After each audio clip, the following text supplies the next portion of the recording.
gang, what's going on? Welcome back here to another edition of Intuitive Angling. Man, I really appreciate each and every one of you guys tuning in and watching the video. I know that you have a lot of different things going on, so thanks a lot for sharing a little bit of your time and watching the video today. Man, got something, guys, I'm really irritated about, really pissed about, and I want to share with y'all. And we'll get into that here in a second here. Real quick before we started that, I just want to remind you guys, if you haven't had a chance, please check out our View Product Shopping tab on the video. When the video starts at the bottom of the screen, you'll see a thing that says View Products. It's just 30 products I put in there. I think you guys might be interested. And it's a really good way to support the channel by clicking on those products. And all you have to do is click on the product you want to check out and then go to the site that it shows it on.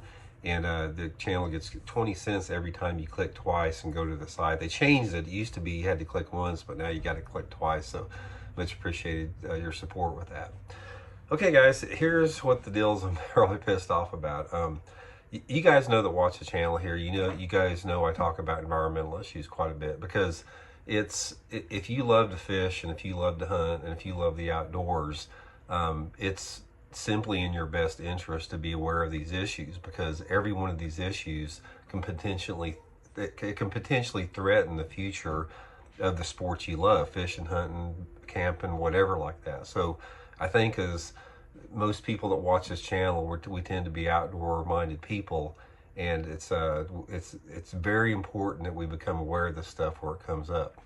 So what I want to talk about here today, and the reason I'm bringing this up is I bring stuff like this up because, number one, I want to draw awareness to it, and number two, I don't want it to seem like it's normal behavior for this type of stuff I'm going to talk about to go on.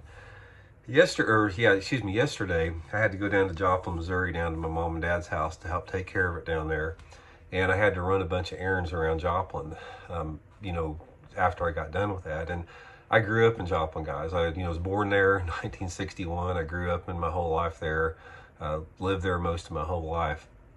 So I've seen the town for the past 60 years like that. And like most towns, it goes through a development stage where you have development. But guys, I saw something yesterday that was just highly disturbing to me. I mean, really sad, disturbing, and it bothered me quite a bit.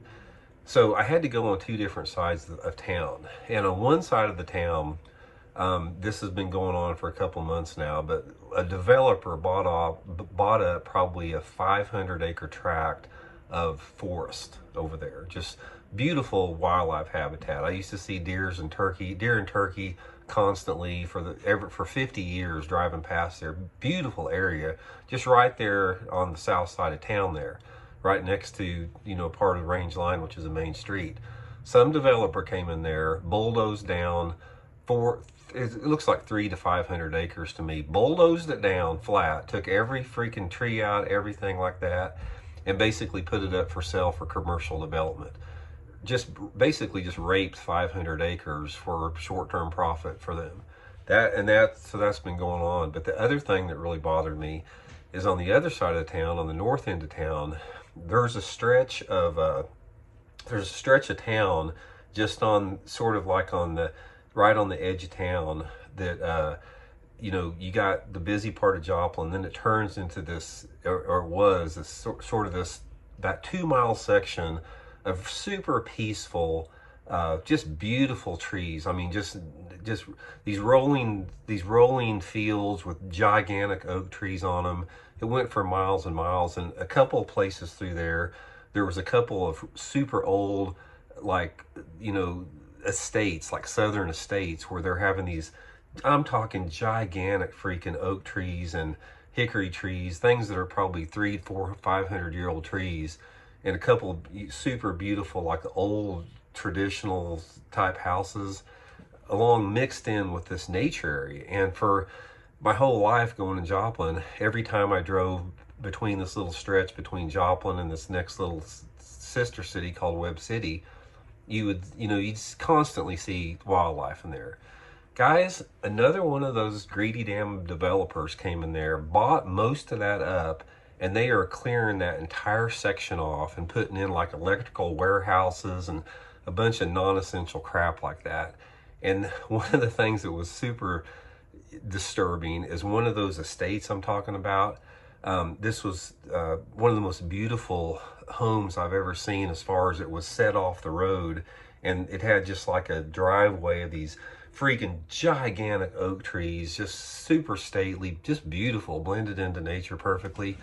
Some developer bought that up, tore the house down, cut down every one of those 500-year-old oak trees, and has a commercial development sign up there.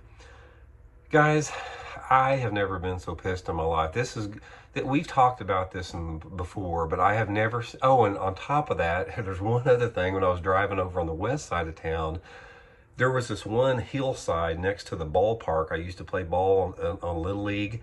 Probably 100-acre hilltop full of again, old oak trees, that type of stuff. Forest, you see deer constantly. They bulldozed down every freaking tree on the hillside and put up a school on it. And it never goes on. It's like a damn cancer eating away any wild places you have. So here's my commentary on it.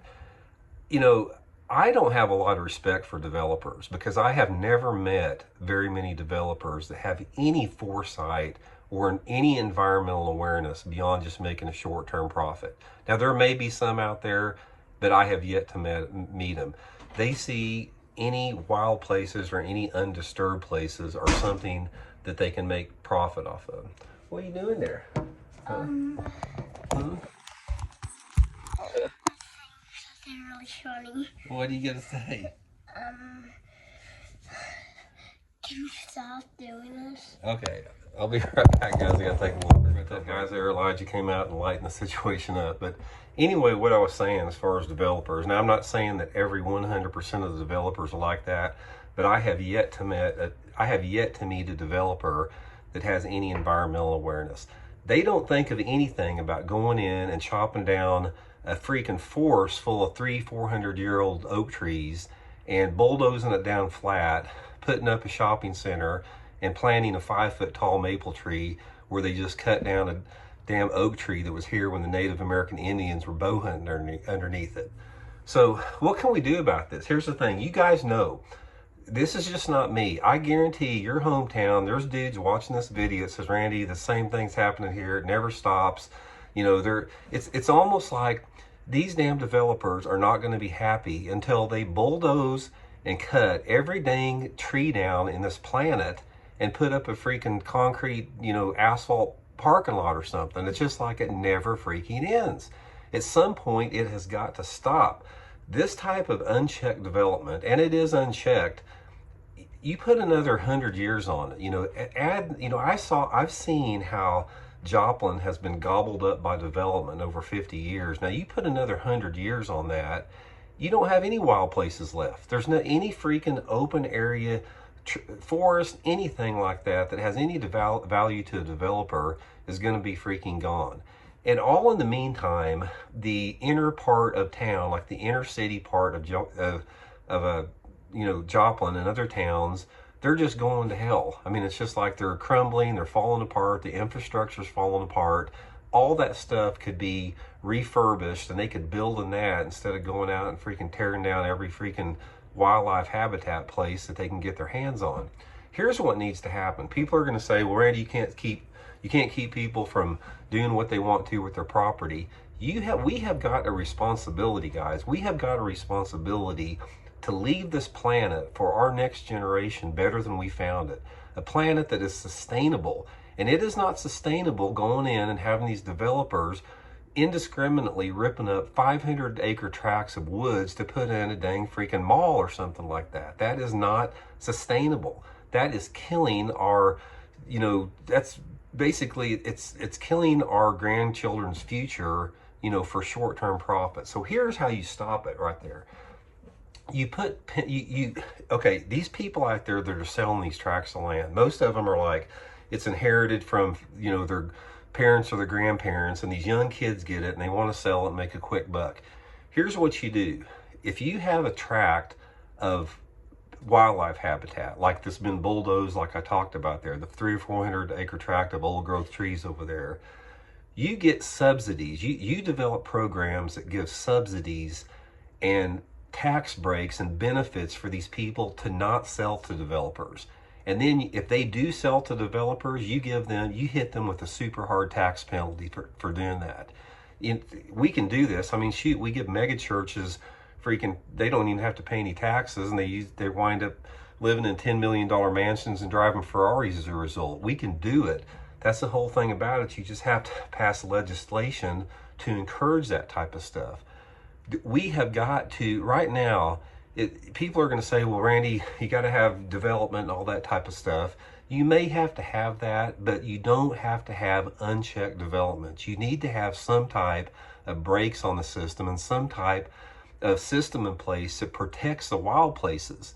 You simply cannot let it be balanced in one direction towards the developers and unchecked development, because it is not sustainable, guys. It is not sustainable. All you have to do is, like I said, you guys out there know what I'm talking about. Just take a second and visualize another 100 years. Basically, your children's children, the 2 generations from now, another 100 years with this development. There ain't going to be a damn place to fish and hunt anymore. The only place you guys are going to be able to hunt or spend time out in the woods are trying to talk some freaking multimillionaire that has bought some hunting lease and high fence that's going to be the only places where wildlife lives. There's not going to be any more of these, privately owned open tracts of crucial wildlife habitat, on the outskirts of most of the cities and towns in this country. They're getting eaten up as we speak at an alarming rate. And let me tell you the insanity here. I'll tell you it's the absolute dark insanity of a developer in Joplin, Missouri. There was this one tract inside of Joplin there. It was like almost inside of town. And this was about probably a 5-acre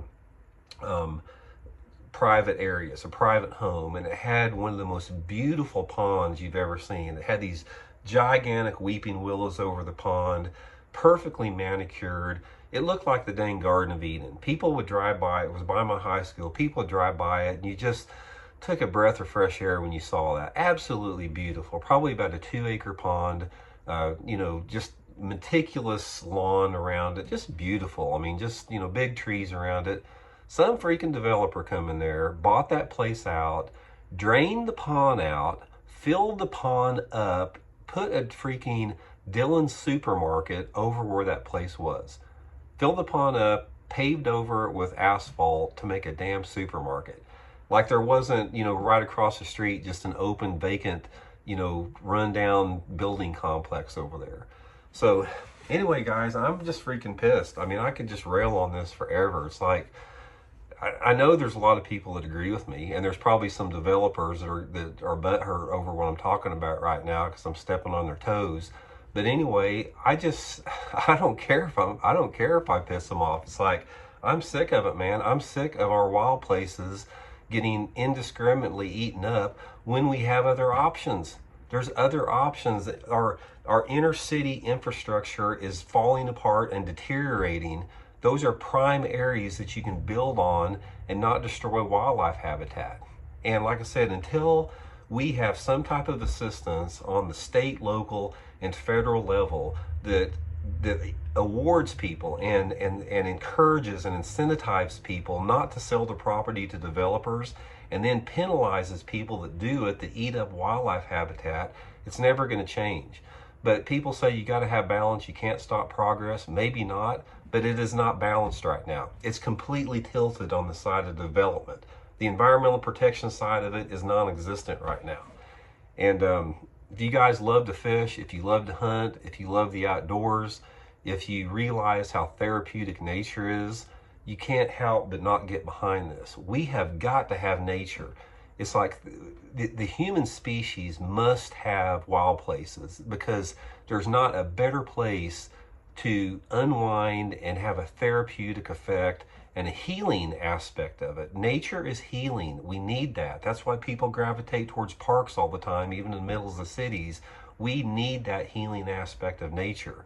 And it doesn't benefit society at all when we cut down and bulldoze down tracts of forest that were here standing when Native Americans were the only people in the state of Missouri right now to put a damn electrical warehouse in there, or some car wash, or some non-essential freaking business. So anyway, guys, I'm pissed about it, unapologetically pissed about it.